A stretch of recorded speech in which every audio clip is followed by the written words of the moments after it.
বিগত দিনের যে অর্থনৈতিক কর্মকাণ্ড সেটা ছিল মোস্টলি হচ্ছে ঋণ নির্ভর এবং টাকা ছাপানোর মাধ্যমে একটা অর্থনীতি ডেভেলপ করার চেষ্টা করে, যার জন্য আমরা ঋণগ্রস্ত হয়ে গেছি কিন্তু অর্থনীতি আগাতে পারে না। এই জন্য এখন আমাদের পুরো আমাদের আমাদের মূল উদ্দেশ্য হলো অর্থনীতিকে বিনিয়োগ নির্ভর একটা অর্থনীতি করা।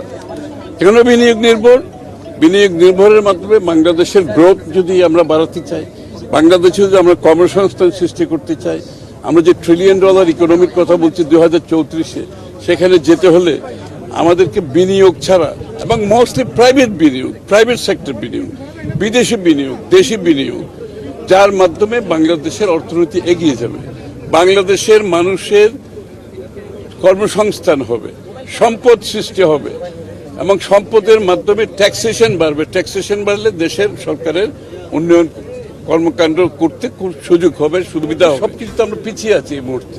সুতরাং বিনিয়োগের উপর আমাদের বড় নির্ভরশীলতা এই কারণেই যে অর্থনীতিকে এগিয়ে নিয়ে যেতে হলে যে প্রাইভেট সেক্টর বিনিয়োগ ছাড়া সম্ভব না, এবং এর জন্য তার মধ্যে অন্যতম হচ্ছে বিদেশি বিনিয়োগ, তার মধ্যে অন্যতম হচ্ছে চাইনিজ বিনিয়োগ। চাইনিজরা বিশাল আকারে বাংলাদেশে আসছে এবং অনেক ক্ষেত্রে, শুধুমাত্র গার্মেন্টস না, আমরা খালি গার্মেন্টসের উপর নির্ভরশীল হলে তো অর্থনীতি চলবে না। এখানে ডাইভার্সিফাইড, যে আপনারা শুনেছেন যে মেডিকেল ইকুইপমেন্ট থেকে শুরু করে সেলফোন থেকে শুরু করে সবকিছুর বিনিয়োগ এখানে হচ্ছে, এবং এই ডাইভার্সিটি আমাদের দরকার, এই নলেজ আমাদের দরকার, এই টেকনোলজি ট্রান্সফার আমাদের দরকার। এবং এর ফলে যে এখানে বিশাল কর্মসংস্থান হতে যাচ্ছে, এই এলাকায় 1 লক্ষ লোক চাকরি করবে, এটা তো বড় কথা না।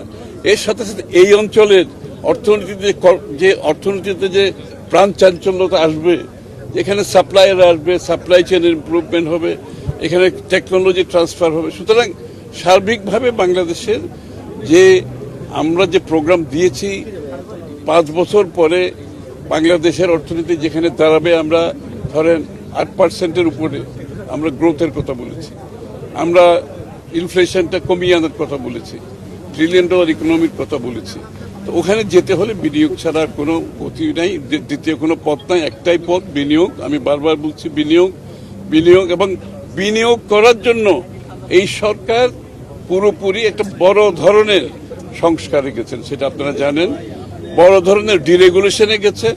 এবং আমরা বিনিয়োগকে স্বাগত জানানোর জন্য বাংলাদেশের আইন কানুন পরিবর্তন থেকে শুরু করে, রুলস অ্যান্ড রেগুলেশন থেকে শুরু করে সবকিছুর বড় ধরনের পরিবর্তন নিয়ে আসছে। এই যে ইন্ডাস্ট্রিগুলো এখানে হচ্ছে, এটা লজিস্টিক্যাল হাব করার জন্য একটা বড় ধরনের মাইলস্টোন এটা, কারণ এটা হলে একটা লজিস্টিক্যাল হাব গড়ে উঠবে, এটা হলেই ফ্রি জোন প্রসপার করবে এখানে।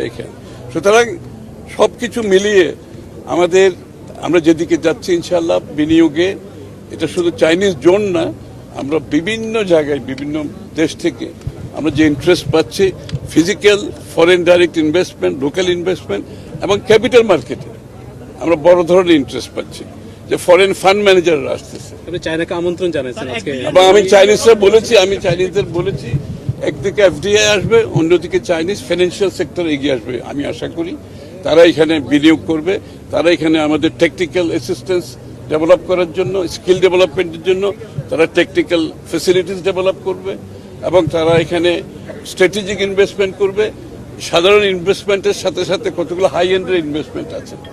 আমরা আশা করি চাইনিজরা ক্রমান্বয়ে স্ট্র্যাটেজিক ইনভেস্টমেন্টেও যাবে, যার মাধ্যমে আমরা যেখানে যেতে চাচ্ছি, যে গ্রোথে যেতে চাচ্ছি, যে $1 ট্রিলিয়ন ইকোনমিতে যেতে